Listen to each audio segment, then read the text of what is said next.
kita tahu ada riset ya, penelitian-penelitian dilakukan, paling awal itu adalah ada anak SMA. SMA juga ada sudah menulis suatu bentuk karya tulis gitu. Kemudian di situ ada juga nanti ada anak SMK gitu, juga harus menulis karya tulis. Ini sudah kalian alami sampai D3 dan sekarang posisinya kalian di S1. Masih peneliti pemula lah, kita anggap peneliti pemula. Jadi itu ternyata harus dikomunikasikan riset, kemudian setelah riset itu kita harus membuat suatu karya tulis gitu. Kemudian setelah ada karya tulis itu harus dikomunikasikan juga, nggak hanya sekedar setelah ditulis kemudian udah diam saja tanpa dikomunikasikan, ternyata juga itu nggak bisa gitu.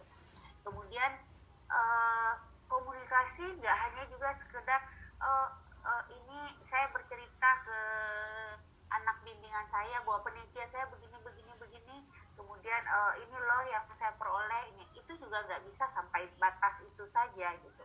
Harus dalam bentuk suatu publikasi yang orang umum bisa membacanya, secara luas bisa membacanya, kemudian menjadi bermanfaat bagi dunia pendidikan dan dunia penelitian lainnya gitu. Itulah maka haruslah karya riset itu ditulis dalam bentuk karya tulis. Karya tulis itu adalah tulisan dan juga perlu dipresentasikan gitu. Dipresentasikan ini adalah suatu bentuk oral yang harus disampaikan secara benar, baik dan benar. Untuk itu ada suatu ilmu yang dikembangkan di situ, atau suatu pengetahuan yang dikembangkan di situ adalah teknik. Ini adalah teknik. Teknik ini juga ternyata perlu etika di situ gitu. Sehingga ada aturan-aturan. Itulah sebabnya lahir teknik komunikasi ilmiah itu. Jadi sebenarnya tidak hanya teknik, tapi ada etika di dalamnya, bahwa dalam menyampaikan sesuatu itu baik dalam menulis maupun dalam presentasi harus ada etikanya. Salah satunya mungkin kalian kalau dalam bentuk tulisan adalah plagiat ya. Tidak boleh ada plagiat, maksimal sekian persen kalau masuk ke jurnal misalnya seperti itu. Disitulah sebabnya mata kuliah teknik komunikasi ilmiah itu lahir di program studi biologi. Mungkin di program studi lain tidak ada. Kenapa seperti itu? Karena memang di biologi itu bisa dikatakan sangat aktif meneliti, baik di lembaga-lembaga, di balai-balai penelitian, di universitas, kemudian juga barangkali ada di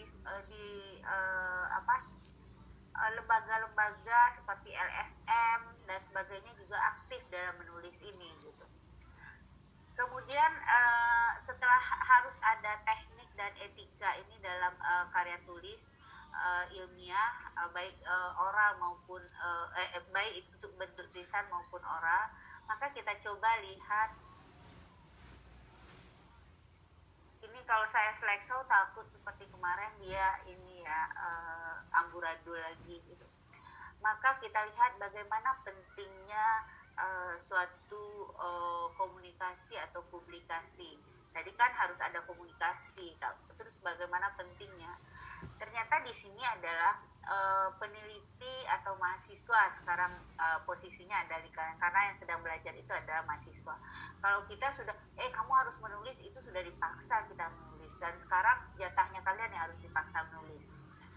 Mengapa harus dipaksa? Karena sudah menjadi syarat kalau kalian tidak menulis maka kalian tidak bisa lulus dari program studi biologi UIN Syarif Hidayatullah Jakarta.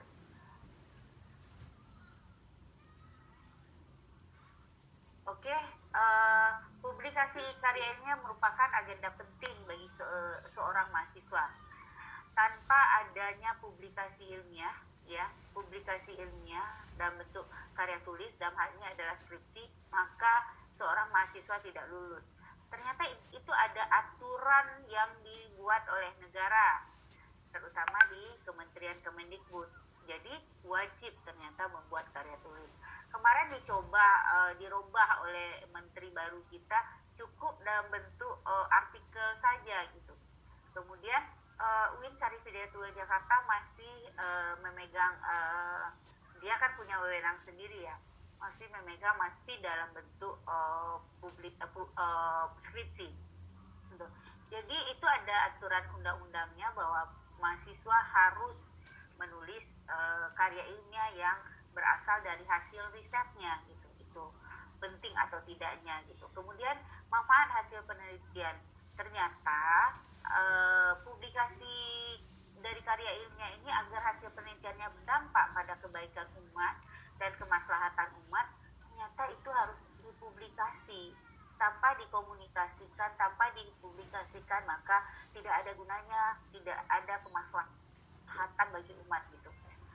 Mungkin yang sudah mulai bergaul dengan saya, ada beberapa hal yang membuat saya itu mengapa sih mengejar guru besar gitu. Sebenarnya kalau dari segi tulisan, artikel-artikel terbit, mungkin saya kalau seandainya saya kumpulkan semua, bisa lah saya ajukan gitu. Cuma masih berpikir, sekarang saya dokter, kemudian saat ditanya apa sih yang seorang dokter itu yang dia punya yang bisa baik untuk kemaslahatan umat gitu, saya merasa kok belum ada gitu ya. Kemudian saat ditanya, kalau dikatakan ibu kan mengajar, ada mahasiswanya, ilmunya dikasih, itu nggak mesti harus saya sampai ke gelar doktornya. Dengan tamat S2 saja itu sudah boleh mengajar gitu ya. Itu saya tuh merasa masih seperti itu. Jadi penelitian itu harus bermanfaat bagi masyarakat ya, untuk kemaslahatan umat. Di sini selalu kita membahasakannya begitu. Tanpa komunikasi, tanpa publikasi, maka hal itu tidak akan terjadi. Perlu dikomunikasikan dengan baik kepada pemerintahkah, masyarakatkah gitu. Itu walaupun melewati berbagai lembaga. Kemudian ada plagiarisme. Publikasi karya ilmiah menjadi sangat penting karena semakin maraknya plagiarisme. Jadi jangan sedih kalau suatu masa, misalnya contohnya saya, tiba-tiba saya melihat barangkali varietas, ya penelitian saya kemarin itu ke arah itu, varietas kedelai A gitu, terus dia sebutkan ciri-cirinya gitu. Terus saya merasa itu kan hasil penelitian saya kemarin gitu, itu persis sama banget gitu. Terus masalahnya adalah kenapa saya tidak publikasi, kenapa saya tidak mendaftarkannya sebagai varietas, kenapa tidak gitu. Akhirnya itu ternyata orang lain bisa mendaftarkannya gitu. Akhirnya yang rugi saya, dan dia tidak bisa dikatakan plagiarisme karena saya tidak mempublikasikannya gitu. Jadi ada juga yang mempublikasikan, kemudian ada pihak lain yang misalnya saya sudah publikasi, ada pihak lain kemudian mendaftarkannya, dan saya karena sudah publikasi bisa mengklaim, oh itu punya saya, bukan punya dia, saya tahun sekian sudah publikasi ini gitu. Jadi plagiarisme itu bisa dihilangkan dengan adanya publikasi. Maka kalau kita sudah melakukan penelitian tahun ini ya secepatnya dipublikasi. Jadi UIN Syarif Hidayatullah Jakarta itu lewat lembaga penelitiannya itu selalu menuntut penelitian tahun 2019 harus terbit minimal di 2021 gitu. Nah, saya juga termasuk salah satu dosen yang kena ada penelitian 2019 saya, karena ada data yang salah gitu ya, saya tidak bisa publikasi, sehingga mungkin di tahun ini saya tidak dapat jatah penelitian. Nah, itu kira-kira. Kemudian jurnal, ini dikatakan pasokan jurnal ilmiah itu kurang gitu ya. Yang pasokan ini sebenarnya sudah tidak kurang lagi gitu. Kenapa kita jurnal akademia saja untuk terbit Oktober itu sudah terkumpul dari awal tahun kemarin, Oktober tahun ini, sehingga orang yang memasukkan di awal tahun 2021 tidak bisa terbit di Oktober 2021, bahkan dia bisanya terbit mungkin di April 2023 gitu. Jadi sebenarnya sudah tidak kurang. Mengapa ini sudah tidak kurang? Karena ada aturan-aturan tadi yang dibuat oleh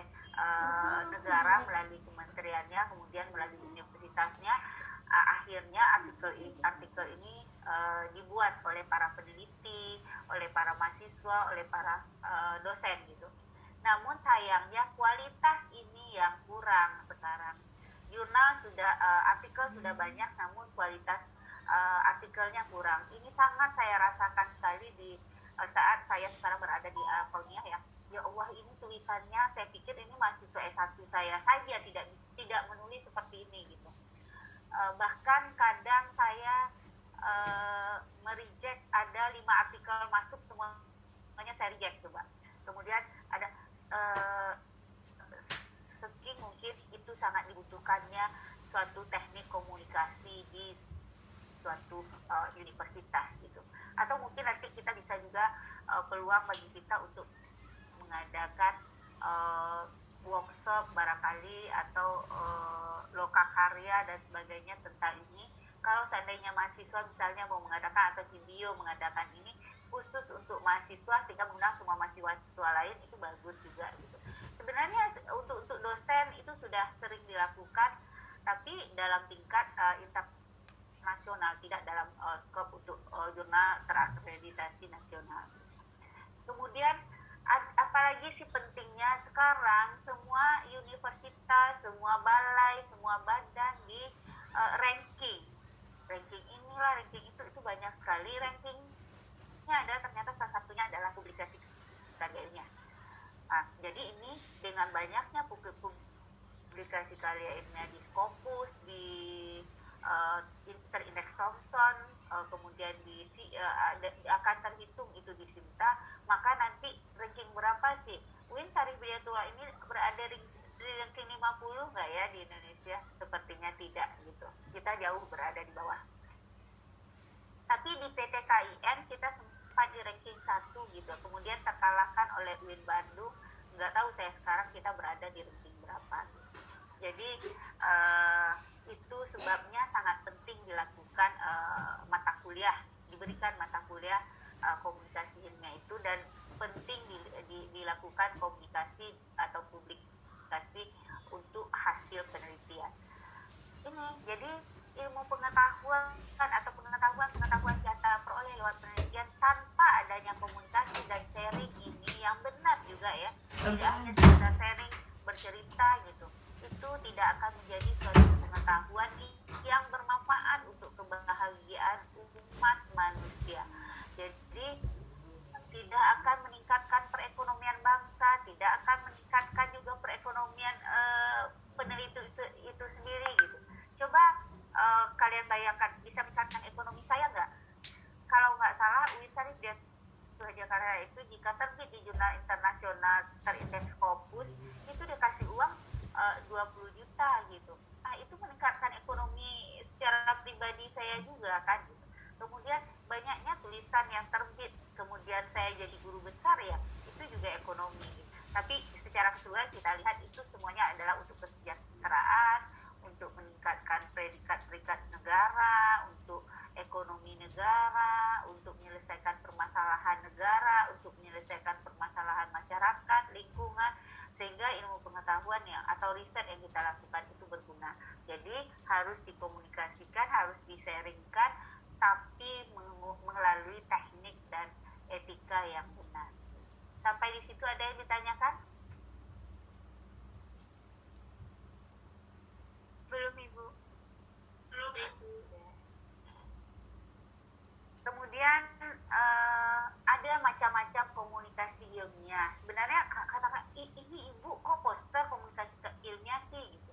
Jadi bisa saja media, kita menggunakan media misalnya, saya nggak mau ngomong, saya mau ikut poster saja gitu. Itu kan bisa saja.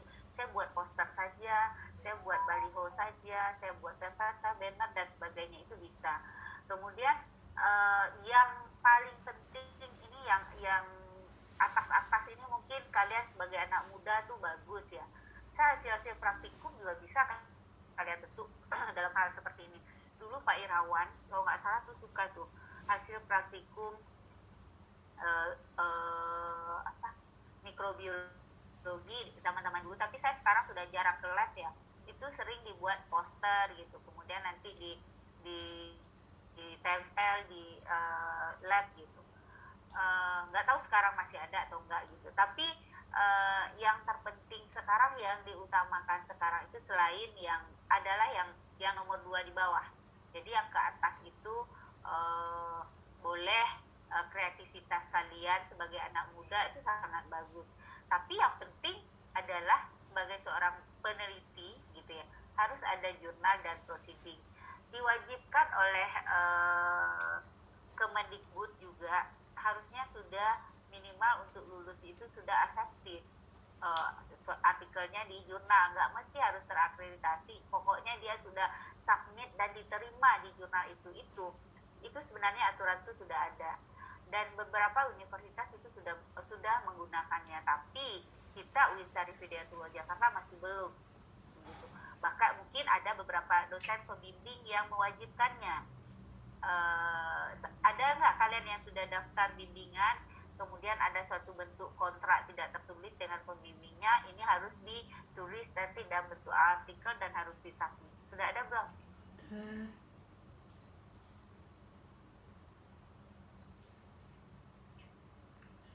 Ada, Bu. Ada ya. Biasanya Batan atau LIPI, suka saya waktu jadi Kaprodi suka tanda tangan tuh. Jika dipublikasi, tuh itu sudah ada kan. Jadi kontrak seperti itu sebenarnya bisa dilakukan oleh dosen dengan mahasiswa dari dulu gitu. Jadi ada kontraknya bahwa kalian harus membuat artikel saja. Ada, kalau saya mungkin kemarin itu karena ada satu orang mahasiswa yang saya danai penelitiannya, kontraknya adalah sampai dia bikin artikel gitu. Tapi sebenarnya ingin bagusnya sampai submit ya. Itu bisa dilakukan. Kemudian kegiatannya di mana saja sih bisa kita komunikasikan gitu.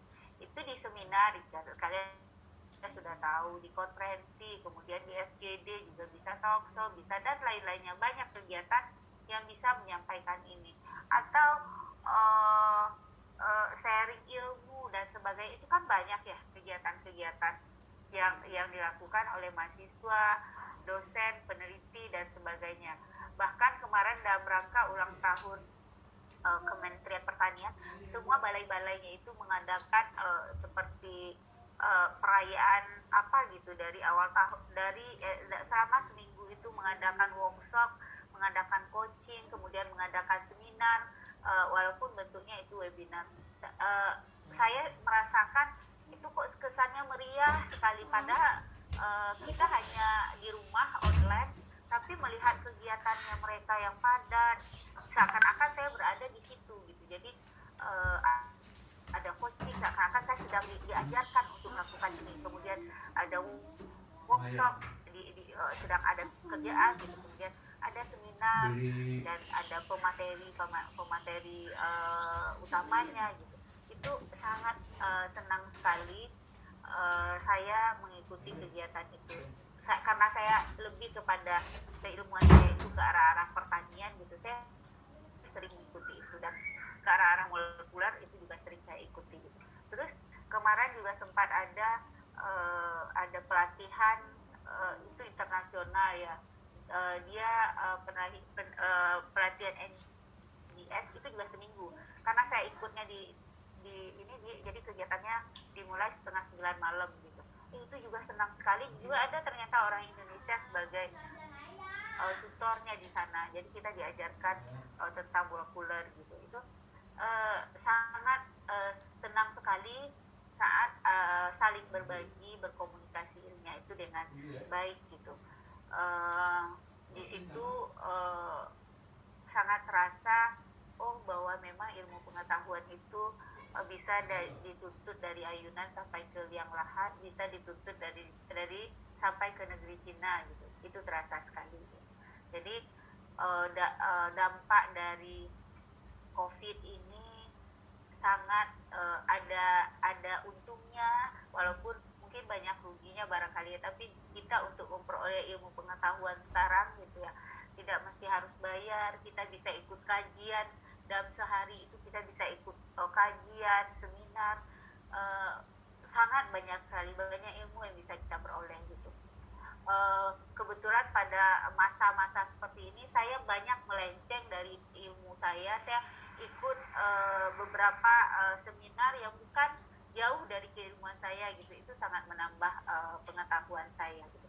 Walaupun hanya sekedar tahu, jadi oh seperti ini ya gitu. Jadi saya jauh banget dari hal-hal yang disampaikan itu gitu. Jadi mumpung masih pada online semua kegiatan, kalau kalian sempat perkayalah pengetahuannya, ilmunya gitu, ambil semuanya itu. Makanya kemarin yang PA saya itu saya sedikit kecewa juga, kok mahasiswa saya semester 7 ngambil SKS-nya sedikit-sedikit ya gitu. Padahal mumpung masih sudah bayar gitu ya, ilmunya ditimba aja gitu. Tapi ya sudah, kalian sudah merasa cukup gitu ya. Cuma satu pertanyaan saya, angkatan kalian itu masih 146 SKS lulus, agak melenceng sedikit ya. Kalau dihitung dengan skripsi itu masih 144, berarti itu masih kurang karena harus 148. Nah. Oke, sampai di sini ada pertanyaan?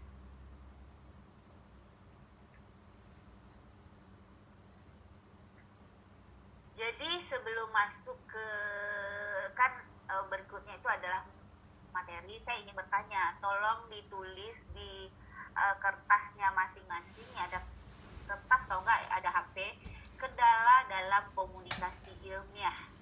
Nah, sekarang kan sebelum menulis karya ilmiah itu, ya sebelum menulis karya ilmiah, apa sih kesulitan yang dihadapi? Coba salah satu saja sampaikan, apa kira-kira? Coba, Torik ya? Ada Bu, Ya, apa? kendala dalam penyampaian. Sebelum menulis karya ilmiah. Oh, sebelum menulis karya ilmiah, kendalanya paling mencari ini literasi tentang suatu topik yang terkait dengan karya ilmiah yang ingin dibuat, Bu. Berarti idenya ya? Iya, ide. Mungkin berarti itu. mencari idenya itu masih merumuskan ide lah barangkali ya. Betul, Bu. Merumuskan idenya masih menjadi suatu kendala. Mudah-mudahan setelah belajar teknik komunikasi ilmiah dan sebelumnya sudah belajar metode penelitian juga ya, bisa memecahkan, menghilangkan kesulitan sebelum menulis karya ilmiah. Kira-kira kalau sedang menulis karya ilmiah, kan sudah mulai menulis proposal ya, anggap suatu proposal itu adalah karya ilmiah, apa kesulitannya?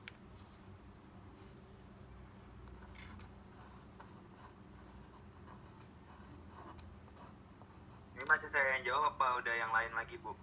Boleh, kalau kamu juga boleh, kalau yang lain mau berpartisipasi, alhamdulillah.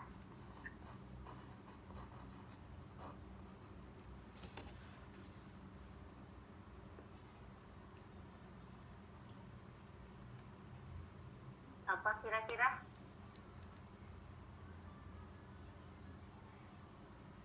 Mungkin kalau contoh nyata yang saya alamin, Bu, ya, selagi menulis proposal, ya tadi sih, Bu, setelah ide sebelum menulis paling lanjut lagi ke literasi, Bu. Paling tergantung terkait dengan literasi yang akan dibuat nanti, dan nyatukannya dalam satu proposal itu mungkin sulit sama mungkin oke.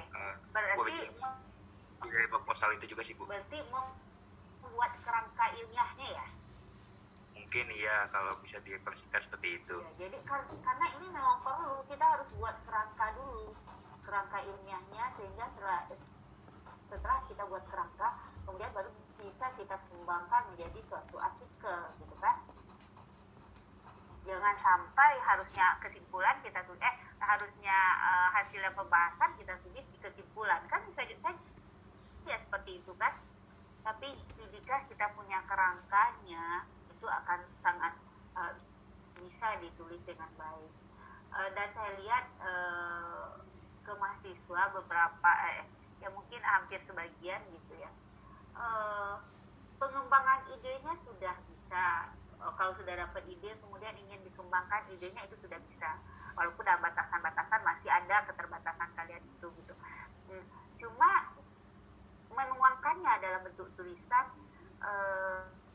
belum bisa, menuangkannya dalam bentuk kalimat, akhirnya dirangkai menjadi suatu paragraf, kalimat-kalimat itu masih sangat sulit, apalagi merangkai paragraf-paragraf itu dalam menjadi suatu tulisan gitu ya, suatu karangan, itu masih sulit dilakukan oleh mahasiswa. Sebenarnya nggak hanya mahasiswa, dosen-dosen juga masih banyak yang seperti itu ya. Dan saya juga memiliki keterbatasan mungkin di sana ya. Namun saya waktu S3 kemarin, dan saya juga digembleng saat S1 dan S2 oleh dosen saya ya. Saya sangat menyadari pentingnya menulis dalam SPOK yang benar gitu, dalam membuat paragraf yang benar itu seperti apa gitu. Kemudian merangkai paragraf-paragraf itu menjadi suatu karangan seperti apa, itu saya pelajarinya adalah di mata kuliah bahasa Inggris. Saat saya belajar bahasa Indonesia itu saya kok tidak temukan, maksudnya dibilang tidak temukan juga apa ya, mungkin karena saya menganggap bahasa Indonesia itu adalah bahasa saya dan saya menganggap itu adalah mudah barangkali ya, dan bahasa Inggris bagi saya adalah sulit, sehingga sangat saya perhatikan sekali gitu saat disuruh merangkai kalimat, membuat paragraf di dalam bahasa Inggris, itu baru sadar, oh ternyata ini yang harus saya terapkan dalam menulis suatu karya ilmiah gitu. Akhirnya adalah boleh dikatakan skripsi dan artikel yang saya terbitkan waktu S1 itu, waktu S3 itu oleh dosen pembimbing saya bisa dikatakan tidak ada koreksian dalam bentuk penulisan gitu. Yang dikoreksi hanya mungkin ya bahasa Inggrisnya ini nggak tepat, bahasa Inggrisnya ini itu yang dikoreksi gitu. Dalam isi pun tidak terlalu banyak gitu. Itu saya sangat merasakan dampaknya ke saya bisa menjadi menulis walaupun belum sempurna ya, masih dikoreksi oleh banyak orang. Di situ itu saya belajarnya di sana. Selanjutnya setelah menulis, setelah ini yang akhir, oh udah nih saya udah bisa menulis, kemudian setelah itu apa yang menjadi kendala kira-kira?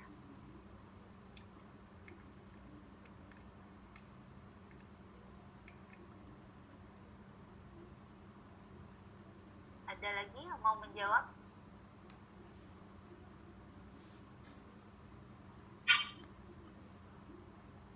Mungkin kendalanya saat pemaparan Ibu, pemaparan isi dari karya tulis ilmiahnya. Oke, dari bahasa yang berbeda. Diorakan pemaparan dalam bentuk ora. Ya Bu. Oke.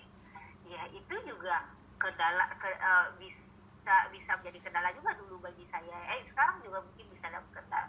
Ada kali kita nervous, atau ada saya saja sekian lama ini berbicara di depan laptop, kemudian mungkin suatu hari saya menghadapi kalian di secara nyata gitu ya, mungkin juga akan menjadi kendala. Kemudian merangkai kata-kata, itu menjadi kendala gitu. Ini biasanya adalah penguasaan kita benar-benar harus menguasai karya tulis kita.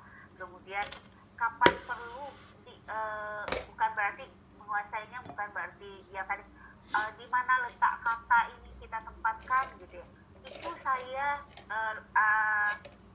alami saat saya ujian S3 terbuka. Ujian terbuka S3 saya itu adalah kalau kata Prof Lili, kalau saya jadi Buddha sewaktu itu saya udah mencret kali, kata Bu Lili. Sempat juga ada yang mengatakan itu mah saya udah melahirkan kali, kata ada juga yang menyebutnya seperti itu gitu. Itu saya diuji itu 2,5 jam lamanya. Itu harusnya tidak dalam ujian yang saya alami itu tidak seharusnya itu di ujian terbuka, seharusnya itu di ujian tertutup. Saya sempat ditanya oleh seorang penguji itu dari program studi, kan ada ya penguji program studi, dia menyebutkan literatur kamunya ini itu tidak sama misalnya saya menyebutkan Amin 2020 misal. Kemudian di daftar pusakanya itu Amin 2018 gitu. Itu saya harus menjawab itu mana yang benar gitu ya. Berarti itu kan saya harus apa ya? Nah, penguasaan kita harus sampai ke situ. Jadi kita menggunakan daftar pusaka itu benar-benar harus kita baca gitu ya. Sehingga kita nggak mungkin kan saya harus bolak-balik disertasi di situ, sehingga kita harus bisa jawab itu yang benarnya yang mana. Nah, itu harus kita kuasai. Jadi ada juga kenapa di sini kamu menulis ini dan di sini kamu menulis yang berbeda gitu. Itu harus bisa kita atasi gitu. Jadi penguasaan kita terhadap artikel kita harus sampai seperti itu. Jadi itu kata-kata loh yang kita harus kuasai, tidak konten, apalagi konten benar-benar harus kita kuasai. Seperti itu. Jadi saat kita menulis suatu dalam karya tulis kita, misalnya saya menulis heterosis gitu, terus saya nggak tahu artinya heterosis, itu kan jadinya menjadi masalah gitu. Nah, ini yang sering terjadi di mahasiswa tersayang saya yang banyak di sini ini saat seminar proposal dan seminar hasil, bahkan sampai ke ujian masih seperti itu. Insya Allah nanti dengan belajar teknik komunikasi ilmiah kalian jauh lebih baik, tidak hanya tidak kembali mencontek kakak kelas saya begini lulus bu, itu adalah keteledoran dosen-dosennya saat mengoreksi skripsi kakak kelas. Oke, kita lanjut.